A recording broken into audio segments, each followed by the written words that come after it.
నమస్తే, welcome to editor analysis. Pawan Kalyan హెచ్చరికలు. అసలు ఏం జరిగింది? ఎవరిని హెచ్చరించారు? ఇప్పటి వరకు కూడా వైఎస్ఆర్సీపీ మీద గతంలో ఆయన నిప్పులు చెరిగారు. ఇప్పుడు కూడా ఒక్కొక్కసారి నిప్పులు చెరుగుతూనే ఉన్నారు. పదవి లేకముందు, పదవి వచ్చిన తర్వాత కూడా వైఎస్ఆర్సీపీ వాళ్ళు ఎవరైనా తప్పుడుగా మాట్లాడినా, తప్పుడుగా ప్రచారాలు చేసినా, పవన్ కళ్యాణ్ గారిని టార్గెట్ చేసినా డైరెక్ట్ అటాక్ ఇచ్చేస్తున్నారు. సో ఇప్పుడు పరిస్థితి ఏంటంటే, ఈసారి హెచ్చరికల వంతు జన సైనికులకి, వీర మహిళలకి. ఏంటి జన సైనికులకి, వీర మహిళలకి ఎందుకు ఆయన హెచ్చరిస్తున్నారు అంటే, ఇందులో ఉన్న అంశం, ఆయన ఒక లెటర్ రిలీజ్ చేశారండి పవన్ కళ్యాణ్ గారు. ఇది చాలా చర్చనీయాంశంగా మారుతుంది. దుష్ట శక్తుల పట్ల అప్రమత్తంగా ఉండండి, ఎలా పడితే అలా ఉండండి, ఉండొద్దు. ఎందుకంటే వైఎస్ఆర్సీపీకి సంబంధించో లేకపోతే విషం చిమ్మే వాళ్ళందరూ కూడా ఎక్కువైపోయారు, వాళ్ళ దగ్గర మీరు జాగ్రత్తగా ఉండాల్సిన అవసరం ఉంది.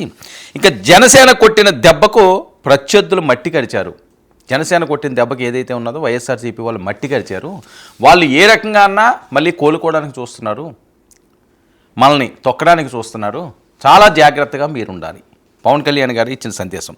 జనసేనపై ఎటువంటి దుష్ట శక్తులు దృష్టి పోకుండా కాపు కాస్తున్న జనసైనికులు, జనసేనపై, పార్టీపై ఆయన లెటర్ సారాంశం.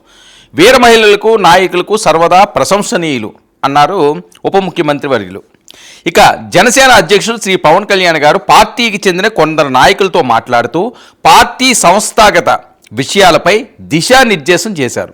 ఈ సందర్భంగా పవన్ కళ్యాణ్ గారు మాట్లాడుతూ, ఈ మధ్య కాలంలో వ్యక్తుల మధ్య జరుగుతున్న ఘర్షణలు, ఆర్థిక లావాదేవీలు, మానసిక బలహీనతలు, వ్యక్తిగత కుల విభేదాలను జనసేనను ఆపాదించడానికి కిరాయి వ్యక్తులు, కిరాయి మాధ్యమాలు కలిసి కుయుక్తులు పన్నుతున్నాయి. చాలా క్లియర్గా ఆయన చెప్తున్న లెటర్ సారాంశం ఇది. ముఖ్యంగా వివాహేతర సంబంధాల రచన కూడా పార్టీకి రుద్దాలని కొన్ని మార్గాలను అన్వేషిస్తున్నారు. ప్రజా ప్రయోజనాల దృష్ట్యా ఇటువంటి ప్రచారాలను మనం తీవ్రంగా ఖండించవలసి ఉంది. రాజ్యాంగబద్ధంగా ప్రజాసేవే పరమావధిగా జనసేన ప్రయాణం అప్రహితంగా కొనసాగుతుంది. ఈ ప్రయాణంలో తోడు నీడగా ఉన్న జనసేన శ్రేణులకు నా కృతజ్ఞతలు.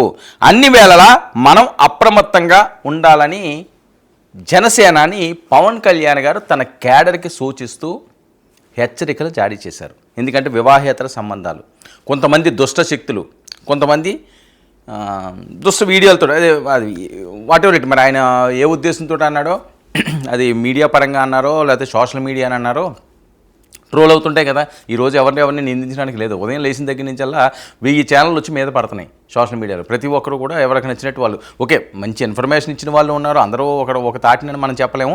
ఎవరు ఇంట్రెస్ట్ పెట్టి వాళ్ళు ఉన్నారు. పవన్ కళ్యాణ్ గారు ఇష్టమైన వాళ్ళు పవన్ కళ్యాణ్ గారి గురించి మాట్లాడుకుంటారు, చంద్రబాబు నాయుడు గారు ఇష్టమైన చంద్రబాబు. సో ఇదంతా కూడా విస్తృతంగా పెరిగిపోయింది, ఇంతకుముందులా లేదు పరిస్థితి. సో ఈ సారాంశం ఏంటి? కుల విభేదాలను జనసేనకు ఆపాదించాలనుకుంటున్నారు. మన కోనసీమలో చిర్ర జగ్గారెడ్డి ఇష్యూ చేయడం చూసాం.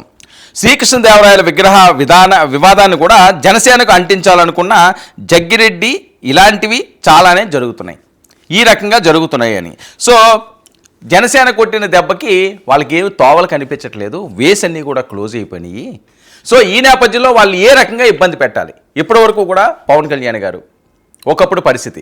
సో ఇంతకు ముందులా జనసేన కానీ పవన్ కళ్యాణ్ గారిని కానీ టార్గెట్ చేసే పరిస్థితి లేదు. చాలా గమనించదగ్గ విషయం. ఎందుకంటే ఇప్పుడు ఆయన ఏకకు మేకలో కూర్చున్నాడు, ఉప ముఖ్యమంత్రి అయి కూర్చున్నాడు. ఇంతకుముందులో ఇష్టం వచ్చినట్టుగా మేము ట్రోల్ చేస్తాం, ఇష్టం వచ్చినట్లుగా ఆయన గురించి మాట్లాడతాం, మాకు నచ్చినట్లుగా మేము పర్సనల్ విషయాలకు కూడా వెళతాము అంటే తోలు తీసేస్తాడు. అలా ఉంది ఇప్పుడు పరిస్థితి. ఎందుకంటే వాళ్ళు గెలనప్పుడు, వాళ్ళకి ఏమీ లేనప్పుడు, ఆయనే 2 చోట్ల ఓడిపోయినప్పుడు నేను చాలాసార్లు ఈ సందర్భాన్ని చెప్పాను.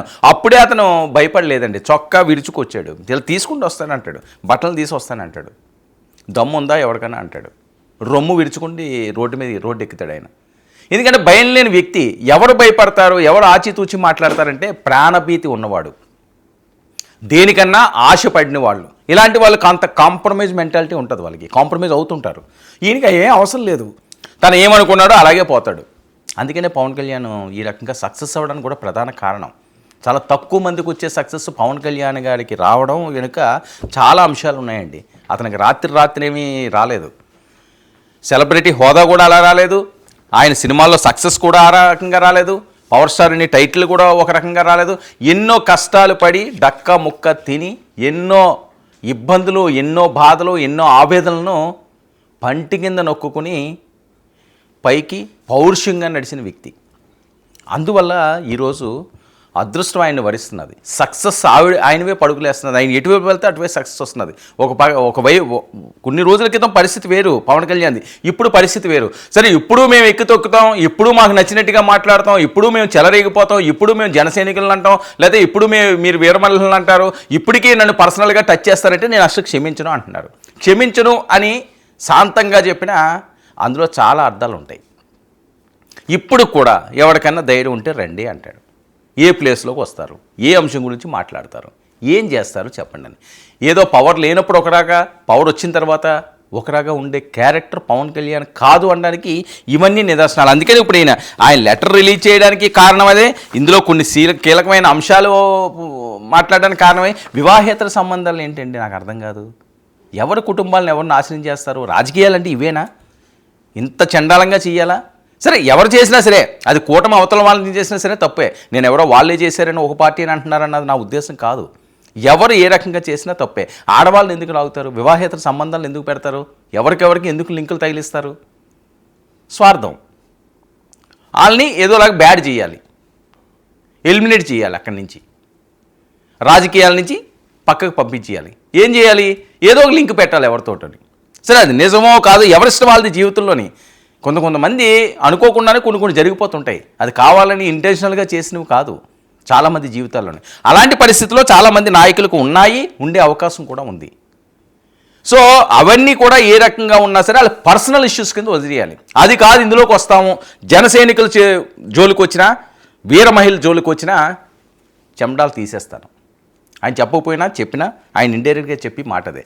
సో ఆయన సైలెంట్గా ఆయన పని చేసుకెళ్ళిపోతున్నాడు. ఆయన అలా వదిలేస్తే బెస్ట్. ఆయన కానీ గెలికారు అనుకోండి, తట్టుకోలేరు. ఇది పవన్ ఇచ్చిన సందేశం. అలాగే జనసైనికులు, వీర మహిళలు కూడా జాగ్రత్తగా ఉండాలని హెచ్చరిస్తున్నారు. అంటే పదును పెడుతున్న సేనాని. ఇక పార్టీని పరుగులు పెట్టించడానికి సర్వం సిద్ధం చేస్తున్న పవన్ కళ్యాణ్, ఆంధ్రప్రదేశ్ డిప్యూటీ సీఎం.